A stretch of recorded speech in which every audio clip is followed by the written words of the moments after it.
Alright, what's up everybody? We are back for another episode of Dave's R&R Rambles and Reviews with your host Dave, and we have a mega review today. Ant-Man and Wasp Quantumania has released in theaters the highly anticipated third Ant-Man movie, a big introduction of Kang the Conqueror to the big screen, and I saw it last night, so we are here today to break it down. Now, before I saw the movie, the reviews started pouring out, and the critical response for this movie has been terrible. And that's going to lead into a big question that we have had lately, and is the Marvel fatigue really been setting in? We saw it was recently released that Marvel is going to start staggering out their releases a little more, so I think they're feeling it as well. But the Rotten Tomatoes scores, while not always indicative of the general public review, this is the second lowest scoring Marvel movie, I believe, in the Rotten Tomatoes section. And I didn't necessarily think it was that bad, but I do think the critical response is from the fatigue. And there were some glaring issues in this movie we'll get into.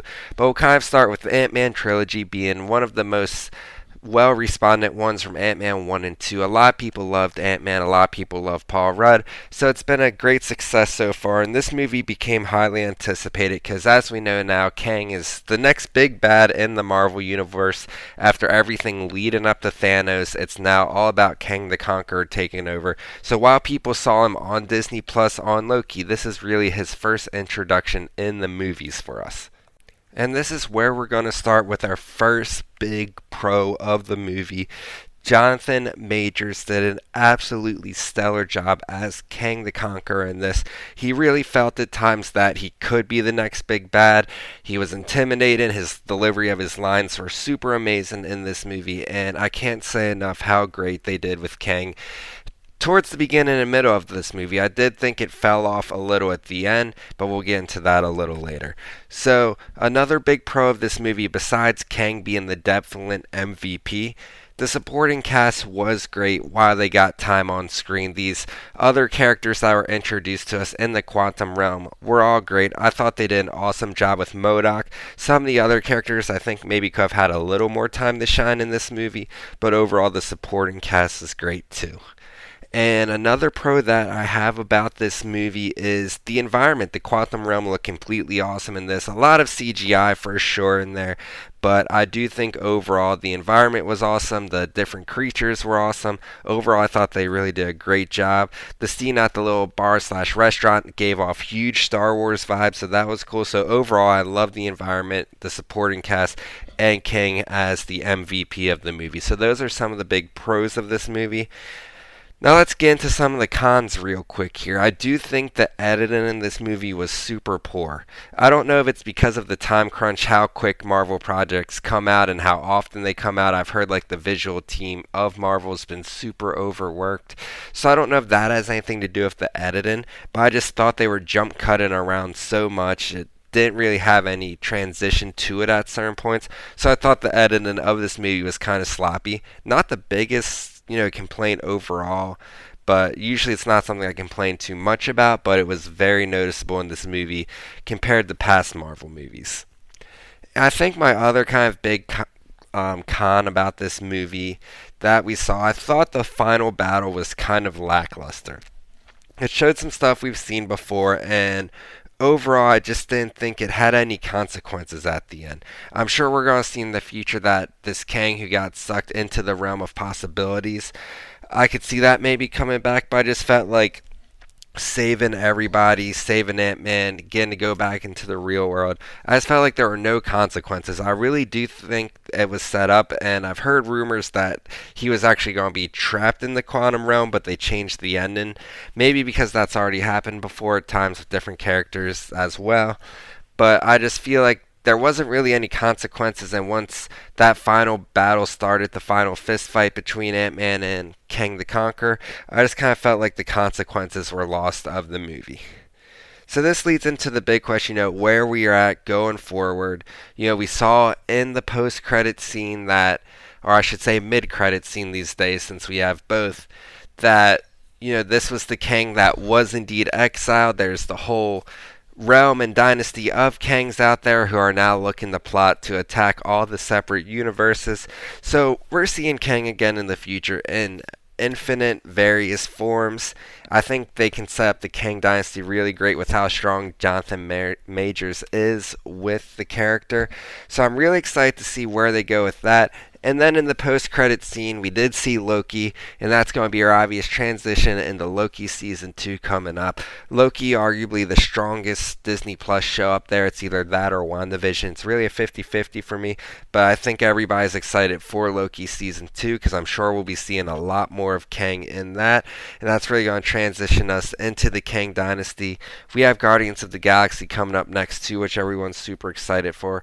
But for this movie and my official rating, like I said, we went over the pros, a strong supporting cast, a strong environment, and Jonathan Majors doing an insane job with Kang the Conqueror. And then we do have our cons, the editing being a little on the poor end, and I thought the final battle kind of came out weaker. It's definitely not as bad as the critics say. I do think it's not as strong as Ant-Man movies we've seen in the past, but I still give Ant-Man and the Wasp Quantumania a 7 out of 10. The critics, I think, are being a little too hard on this one. Overall, I enjoyed it. Call me a casual all you want, but I think it was a fun movie to see in the theater. But that does lead to one big question that's been coming out lately.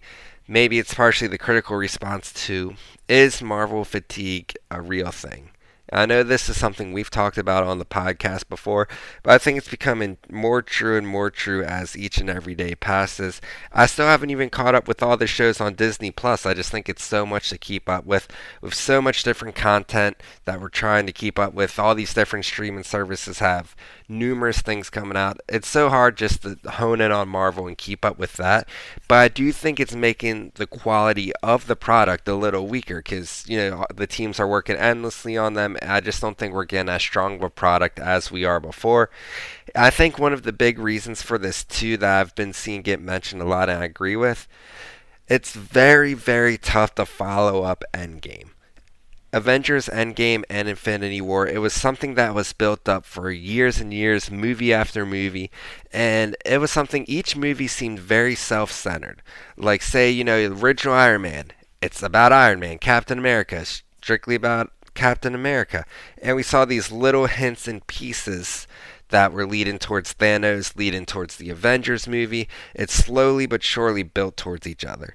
The big thing I think we see with these TV shows and movies right now is that everything, it just feels like instead of trying to be just self-centered and just the movie be within the movie, I feel like everything is trying to lead to future things. I think Ant-Man did a little bit of a better job of this than some of the other movies and TV shows we've seen recently. I did feel the movie was kind of self-centered, but I just feel like they're doing a lot more planning for the future than just staying in the present and building piece by piece towards these future movies. Hopefully now that we have a strong introduction to Kang in the movie part of the universe, since people who just strictly see the movies haven't seen him yet, they go back to building piece by piece to get us to Kang Dynasty, which is, that and Secret Wars. They're supposed to be huge movies with all the implications, all the different universes they can bring in. They're going to be big movies. So I really hope they can get back to just focusing on each project at a time, maybe slowing up the release of them. We already see the Marvels has been pushed back to November. I believe it was supposed to be a June or July release, so pretty quickly after Guardians in May. So I'm kind of glad they're trying to space it out more, to give people not only the time to consume the product, but let it sit and marinate for a little bit. Because I feel like with everything that needs to be caught up on, it's just so hard if something's being released every other month or so. So I think I'm glad that they're pushing out the release of that, and we can kind of get more focused in, like the movies were all leading up to Endgame. And in that same breath, I do kind of feel like it needs to keep happening, and it needs to be more self-centered, because I feel like casual viewers may even get a little more confused with what's going on. The multiverse and all these different realms, it's a lot to take in. In the comics, and people who know the comics are a lot more used to it, but someone who just strictly watches the movies, it can kind of get confusing. I'll use my wife as an example on this one. She's just a casual movie watcher. She hasn't watched any of the TV shows, but she goes to the theater every time and watches the movies, and the multiverse stuff is super confusing to her. So I'm kind of trying to see it from a casual perspective as well, where if they stretch out the release of these, it kind of gives more time for that content to sit in so it doesn't get confusing, because if the multiverse just keeps coming at casual viewers like crazy, it could leave a negative taste in their mouth since it can get confusing what's going on. But overall, that'll do it for this episode. That's kind of 10 minutes of my rambling and rating of Ant-Man and the Wasp: Quantumania. We give it a 7 out of 10. The critical response, way too harsh here. Overall, if you like Marvel movies, I think you'll have fun with this one. If you're not tired of them yet, you're going to like this one.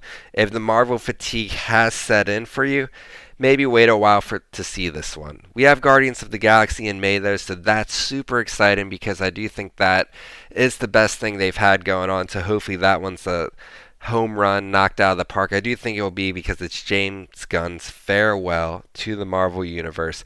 So everyone's excited for that one. Thank you for listening to this episode. Follow on Twitter, Instagram, TikTok, Dave's R&R.